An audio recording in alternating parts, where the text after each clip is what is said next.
चलो बच्चा स्टार्ट करते हैं एक और नया सम। ये सम में इंफॉर्मेशन क्या है, तो बच्चा ये सम में इंफॉर्मेशन आप देखोगे तो क्वाड्रेटिक इक्वेशन दिया गया है और सॉल्व करना है फैक्टराइजेशन मेथड से। तो बच्चा यहाँ पे पढ़ना शुरू करते हैं। Solve the following quadratic equation by factorisation. तो यहाँ पे फैक्टराइजेशन मेथड का यूज करना है हमें। फर्स्ट ऑफ ऑल ये क्लियर होना चाहिए standard form ax² plus bx plus c is equal to 0। ये आप बोलोगे सर क्वाड्रेटिक इक्वेशन का स्टैंडर्ड फॉर्म है। तो फर्स्ट ऑफ ऑल यहाँ पे आपको जो गिवन इंफॉर्मेशन है x² minus x minus a bracket में a plus 1 is equal to 0। तो आप बोलोगे सर इनडायरेक्टली हम देखेंगे तो स्टैंडर्ड फॉर्म में ही दिया हुआ है, तो हमें आगे क्या करना होता है, ये x² का coefficient a and constant term है c, वो दोनों को मल्टीप्लाई करना होता है। तो ये दोनों को मल्टीप्लाई करना होता है, मतलब यहाँ x² में तो मतलब a की जगह आप बोलोगे x² का कोएफिशिएंट 1 है और यहाँ पे आप बोलोगे सर c जो कांस्टेंट टर्म है वो a इंटू a प्लस 1। अब बच्चा इसको करना क्या है, तो आप बोलोगे सर इसको स्प्लिट करके ये फॉर्म में लाना है। समझ में आ रहा है? तो सिंपली हम ऐसे कुछ कर सकते हैं बच्चा। आप बोलोगे सर देखो पहले एक टर्म में हमने लिख दिया ax और दूसरे वाले में a प्लस 1 और ये x के साथ मल्टीप्लाई किया।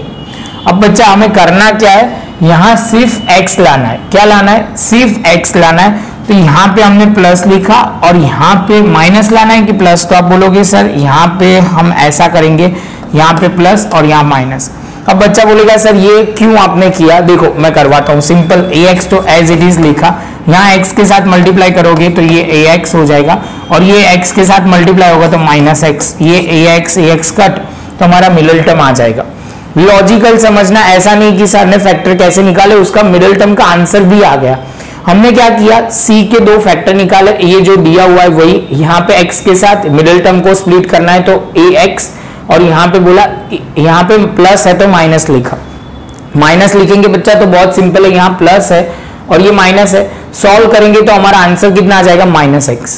क्लियर है? लॉजिकल समझोगे तो इजी रहेगा। हमें अल्टीमेटली x लाना है तो साइन हमें डिसाइड करनी पड़ेगी कि कैसे हम कौन सी वैल्यू पे आगे माइनस लिखेंगे, कहां पे प्लस लिखेंगे।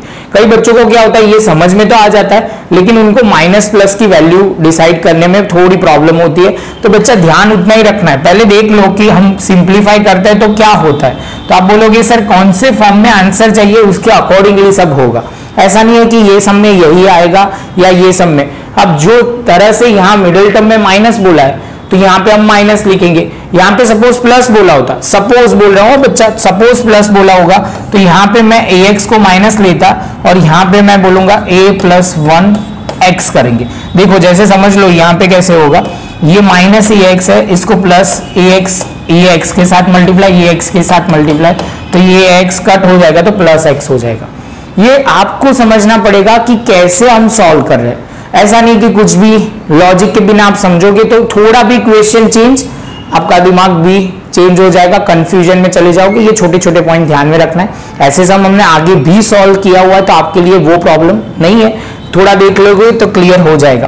तो बच्चा आप लिखना शुरू करेंगे x² पहला स्टेप, दूसरे स्टेप में लिखोगे प्लस ax, तीसरे स्टेप में यहाँ पे है माइनस, फिर से यहाँ पे तो a प्लस 1x और यहाँ पे पूरा ये वाला a bracket a plus 1 is equal to 0। अब बोलोगे सर यहाँ पे आपने क्या किया, तो यहाँ पे ये मिडिल टर्म को हमने स्प्लिट कर दिया, ये रहा। क्लियर? ये दोनों में से कॉमन, ये दोनों में से कॉमन, तो आप बोलोगे सर यहाँ कॉमन, तो यहाँ से कॉमन निकलेगा x, तो यहाँ पे आप बोलोगे x प्लस a और यहाँ पे आप बोलोगे सर देखो ये x a प्लस 1 तो यहाँ से कॉमन वो निकलेगा। अब ध्यान से समझना कैसे, यहाँ पे माइनस की साइन थी जो एज इट इज मैंने लिखी, उसके बाद बच्चा आप बोलोगे सर जैसे माइनस की साइन लेते हो तो यहाँ पे a प्लस 1 लिखा, तो यहाँ पे ब्रैकेट में बनेगा क्या, आप बोलोगे सर ये x है as it is, minus common निकालते हो तो जो भी साइन होगी वो चेंज होके क्या हो जाएगी, माइनस है तो प्लस हो जाएगा और a जो था एज इट इज ये लिख दिया इज इक्वल टू 0। ये बच्चा लॉजिकली समझना, कई बच्चे याद ही रख लेते, जितना समझ के करोगे वो आपके लिए अच्छा है क्योंकि यहाँ साइन चेंज करने में प्रॉब्लम नहीं आनी चाहिए। जैसे ये पॉइंट कंप्लीट होता है बच्चा बोलेगा सर देखो ये दोनों ब्रैकेट की वैल्यू जो है वो सेम आ गई, तो हम लिखेंगे x प्लस a और यहाँ पे x minus a plus 1 is equal to आप बोलोगे 0। कंपेयर करते हैं x plus A is equal to 0, x minus A plus 1 is equal to 0, x is equal to minus A और x is equal to A plus 1। इसके साथ बच्चा a की हमें x की जो वैल्यू चाहिए वो हमें मिल जाएगी। प्रॉपर नोटबुक में लिखना बच्चा, ये सब बहुत छोटे छोटे है, कंपैरेटिवली आप देखोगे तो इतने कैलकुलेशन पार्ट टफ नहीं है, खाली थोड़ा ध्यान रखना पड़ेगा, बस वो है। मिलता है बच्चा नेक्स्ट लेक्चर में नए सम के साथ।